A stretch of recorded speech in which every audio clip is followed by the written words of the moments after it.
So I think you have an outside perspective on social media and the way most people's brains work that people don't have.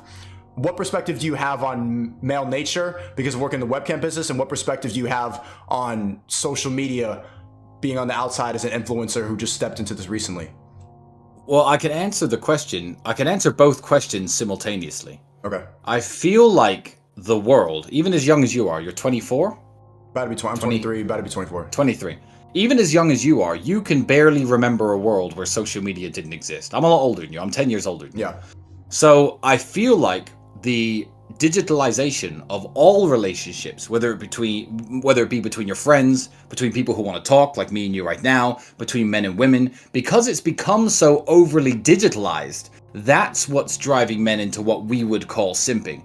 Let's not pretend that phone sex didn't used to exist. You remember what that was? You ever heard of that? People would call up these lines and have girls talk dirty to them. You know, porno magazines, people were booking escorts and hookers for as long as human history has gone back.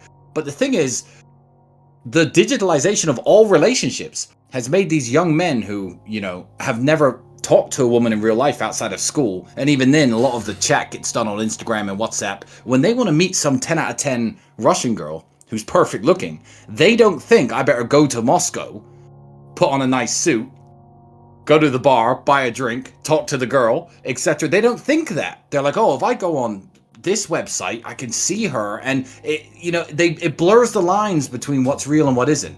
So I feel like the social media addiction is what's driving, this simp addiction, as you'd say, because they don't know another way of interacting with people at all. And have you seen that decline happen? Have you seen the shift in how men think in real time?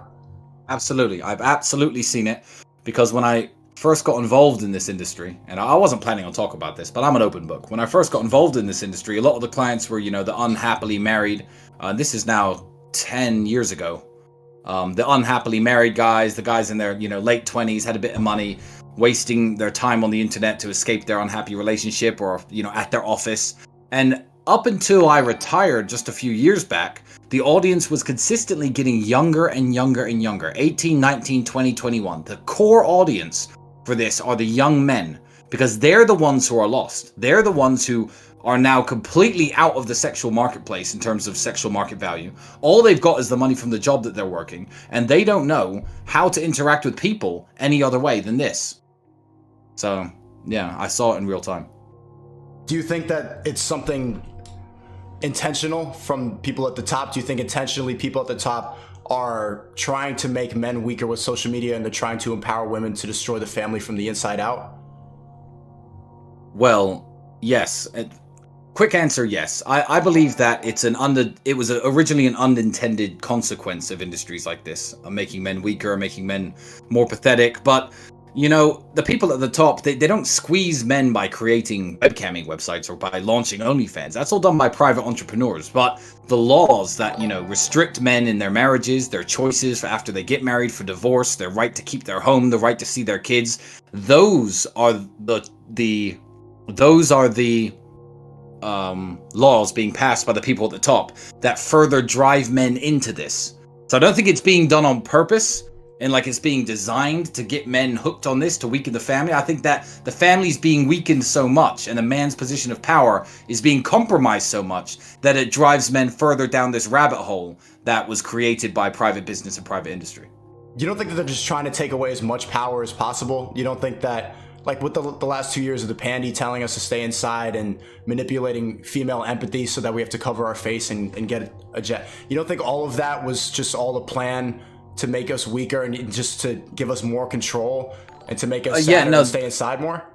That absolutely was. The question I was answering was, do I think that the webcam industry, OnlyFans, this pornography, do I think that's a psyop to make men weaker? No, I think that's just the refuge that men run to. It's a bigger question. Do you think that there's an intentional effort from the people at the top to make us weaker and ruin the family? Absolutely there is. Absolutely there is. Why are they trying to do that? Like, and who's behind it? Okay, who's behind it? is a trickier question than why are they trying to do that. Why are they trying to do that? It's the same reason they've always done it. For all of human history, if a civilization invaded enemy territory and took over their lands, they would kill all the fighting age males. Killing them was the easiest way to get rid of them. Now you can't just straight up kill all the men who might throw a revolution against you. Kill all the men who might, pick up a gun and walk to the capital and think, you know what, we have to do something about this government. But what you can do is you can pussify them. You can make them so weak, so dependent on porn, video games, because you've crushed their hope of meeting a woman in the real world. You've crushed their hope of getting married and having a family and supporting them on one job and having a wife that's loyal and obedient. So many men need a war, and so many men are at war with their partner, with their sexual partner, with the woman who they're supposed to love. That's their war. They go home and argue with their wife every night. They sleep on the couch. They scream, they shout, they go to their job to get the next paycheck. That's the war that they're engaged in, and they're so engaged that they can't look elsewhere at who their real enemy is.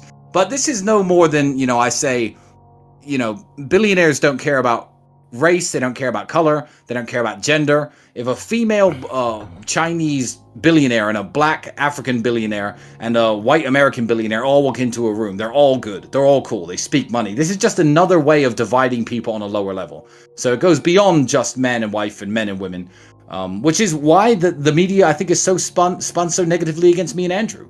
I try to empower young men to stay away from toxic people. I'm not talking about toxic women. I will say 9 times on a podcast, look, if your friends are sitting around smoking drugs, if your friends, your male friends, are losers, if your male friends have no ambition, if your male friends are fat and overweight and keep you from going to the gym, stay away from them. And then on the same podcast once, I'll say, yeah, if you have a girl, if you have a woman who, is trying to control you and is overeating and is lazy and doesn't like you going to the gym and is a bit of a slob, you need to cut her off. And it's, oh my God, Tristan's misogynistic. It's selective hearing. I'm trying to teach young men to stay away from low quality people. Men and women, male and female. But they'll soundbite the bits where I talk about low quality women, because low quality people of all races, genders, sexes, they exist. And you need to stay away from all of them.